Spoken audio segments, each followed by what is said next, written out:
My name is Shannon. This is a story of revenge that my mother-in-law, Grace, executed on my behalf and that of my husband. I used to be a corporate employee, but circumstances led me to resign. Now, I'm a second-year married woman focused on housework while job hunting.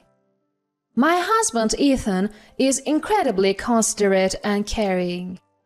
Home now. Thanks for taking care of the house again today. Welcome back. He even occasionally brings me job recommendations. How about this job? It's similar to what you did before. Yeah, thank you, I'll apply. I met Ethan at the company where I used to work.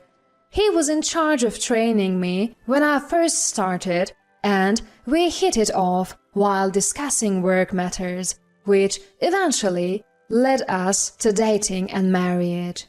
Ethan knows why I left my old job. He's advised me to take my time with job hunting, no pressure. You could work part-time or temp. If you're not feeling up to it, it's fine to just focus on being a housewife. Ethan's words are reassuring, and his income is good. However, I can't help but feel guilty relying solely on his earnings. Ethan even helps me with the household chores, so I've continued to juggle housework and job hunting. He's been consistently supportive. Finally, I found a new job in the same industry, albeit part-time. My new coworkers are great, making it a comfortable work environment. Life was becoming stable, juggling work and housework with Ethan's support. But that happiness was short-lived. I was suddenly hit with the news of Ethan's passing. A stress-related illness, I was almost cured of relapse due to this devastating news. I can't imagine how I would have coped without the support of both our families. Still, I mustered the strength to get through Ethan's funeral. Naturally, his colleagues, who were my former colleagues, also attended. They sneered and whispered behind my back, pointing fingers at me. Every time our eyes met, I felt nauseous. My exit from my former job was due to issues with these very people. Both sets of parents noticed my discomfort and tried to be supportive, but I held it in. During the funeral, while greeting relatives, a woman suddenly appeared before me. I instantly recognized her. Her name is Jennifer, Ethan's batchmate and my senior at the old company. She was also the reason I left my job. It's been a while, hasn't it, Shannon? Jennifer. I gave a slight nod, trying to distance myself from her. However, she forcefully grabbed the collar of my funeral attire, preventing me from leaving. Thinking you can escape me just because you quit? Big mistake. Jennifer whispered to me in a mocking tone. Jennifer was the CEO's daughter and did whatever she wanted because of her dad's influence. Right off the bat, I became her target. It seemed like she really didn't like me, harassing me at every turn. She even spread all sorts of rumors about me, rallying co-workers to her side using her status as the CEO's daughter. This Jennifer was always impeccably made up, gorgeous, and constantly surrounded by male employees. Her outgoing personality was the exact opposite of my own, reserved and modest self. My colleagues started to believe Jennifer and join in on the harassment. Important information would be withheld from me and tasks would be dumped on me right at the last minute. My work was disrupted and my time card was manipulated, so I never got paid for my overtime. This nightmare went on every day. Even when I talked to HR and upper management, they brushed it off as a newbie's paranoid delusion, probably because Jennifer and my coworkers kept their stories straight. It's also possible they were covering for Jennifer since she's the CEO's daughter. The only person who sided with me was Ethan, my trainer and boyfriend. But even with Ethan's support, I was drowning in work and never allowed to leave on time, leading me to quit due to stress and overwork. Then, dealing with both mental illness from the stress and the economic downturn due to a certain infectious disease made my job search tough. The damage and pressure from not finding another job quickly took a toll on my mental health. I never wanted to see my former coworkers, especially Jennifer, but Jennifer, remembering me, approached. As if to twist the knife, she said something unbelievable. "Hey Shannon, I'm getting his inheritance, right?" What? I couldn't hide my shock at her abrupt remark. Why would you, Jennifer? You're the CEO's daughter, and you have no right to Ethan's inheritance. My mind was racing. Jennifer then said something even more shocking. I'm pregnant, 4 months along. It's Ethan's baby. She rubbed her belly for everyone to see. Obviously, this child is Ethan's. You don't have kids, so it makes sense for his child to inherit. I'll be taking Ethan's inheritance. I was dumbfounded. How could Ethan, who was always kind and supportive, have a child with Jennifer? I couldn't and didn't want to believe it. I just wanted to escape this awful reality. How does it feel, Shannon, to have your loving husband stolen? Tell me, how does it feel? Jennifer laughed triumphantly. Behind her, my former coworkers who used to harass me were pointing and laughing as if to say, "You had it coming." I stood there in disbelief. Suddenly, Grace appeared from behind me, pushing me aside to confront Jennifer. "Were you the one blackmailing my son with embezzlement charges?" What? What the? I was baffled by Grace's words. "I know everything. That you're embezzling from the company, framing my own son for it, and threatening him with fake evidence. You are also sabotaging Shannon's job prospects, all of it."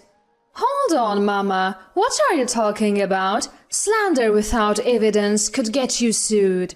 Jennifer was desperately playing dumb. "I've got the evidence right here."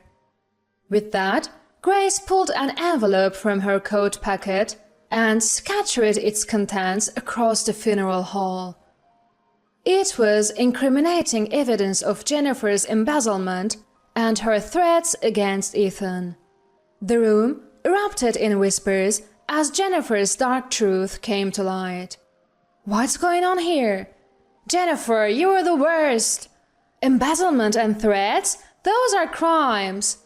"Well, wait, this is... that..." Jennifer was clearly panicked, but soon regained her composure and turned to me. "But the fact remains, I'm carrying Ethan's child. Hand over the inheritance now." "No need to worry about that. That child isn't Ethan's." "What? Do you know about perinatal DNA tests? My son discreetly had one." Grace then thrust the DNA test results at Jennifer, proving the child wasn't Ethan's. "This is fake!" "No, these are certified DNA results. Unlike what you've done, this isn't fake. The hospital will vouch for it." "What?"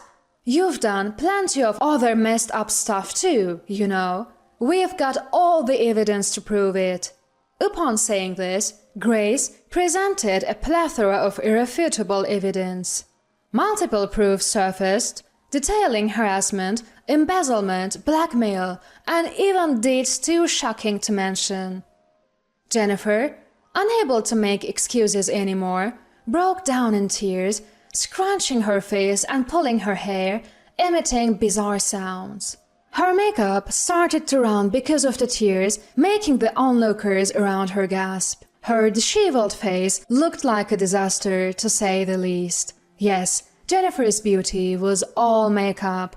Her real face was completely different. Former colleagues who used to be Jennifer's clique quickly flipped and began laughing at her while snapping pictures on their mobile phones. It was so like them to turn on her as soon as her position became precarious. "I'm sorry for any pain I've caused you, Shannon, but my son didn't betray you, okay? Please believe that. Here is the proof." I was stunned upon seeing it and knowing the truth. Ethan had been forced into infidelity not out of his will, but due to Jennifer's threats. The numerous entries also described how Ethan was drugged with high-proof alcohol by Jennifer, forced to drink it, and then blackmailed even further. "If you don't want this secret out, divorce Shannon and marry me instead." Turns out, she even had my coworkers wrapped around her finger. Jennifer seemed to be after Ethan just to mess with me. But Ethan wouldn't give Jennifer the time of day, so she resorted to desperate measures. Jennifer was embezzling company money and had even fabricated evidence to frame Ethan. She was threatening Ethan to get him to do what she wanted. A fake pregnancy was just one of those threats. At that time, I was mentally unstable and couldn't even job hunt, so Ethan couldn't afford to lose his job. That's why Ethan had no choice but to follow Jennifer's orders. I later found out from Ethan's diary that Jennifer had sabotaged my job hunting too. She had spread damaging information about me to rival companies through various connections. Her reason for tormenting me was something as petty as, "I just don't like your face."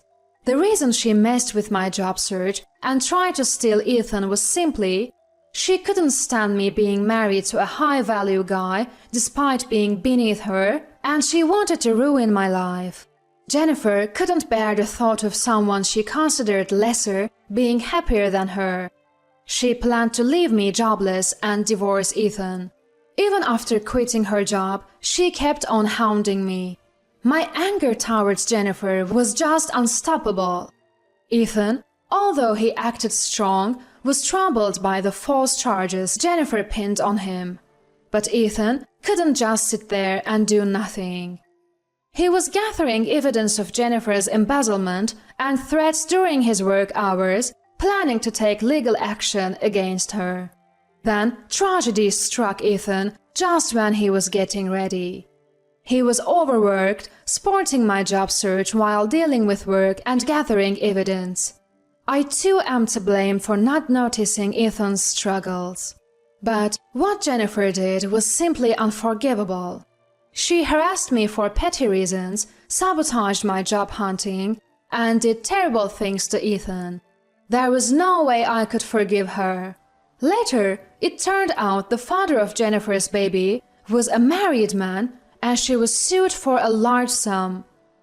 Jennifer went crying to her CEO father, but her embezzlement and terrible behavior got her fired.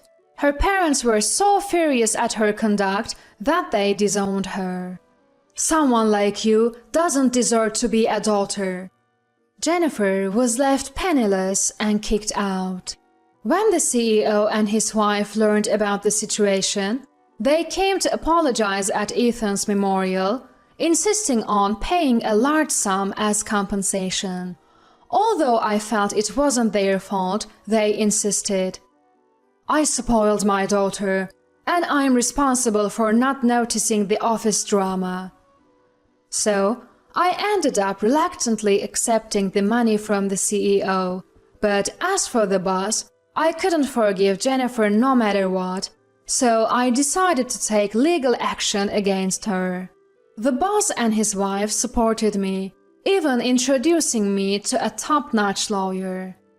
Perhaps Jennifer's former entourage had something to do with it, but information about the harassment against me and various acts Jennifer had committed started spreading on message boards and social media.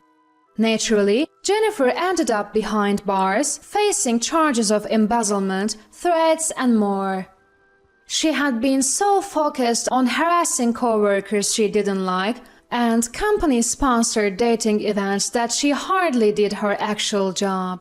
Basically, she was kept on out of pity and had little to no skills.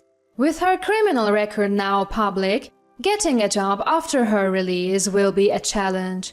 I also filed charges against former coworkers who had helped Jennifer in her harassment. They too faced demotions and disciplinary actions, even having to pay me damages. Those who had participated in Jennifer's embezzlement and threats apparently ended up behind bars along with her. Sometime after my husband's funeral, I was recognized for my hard work at my part-time job and happily received a full-time position.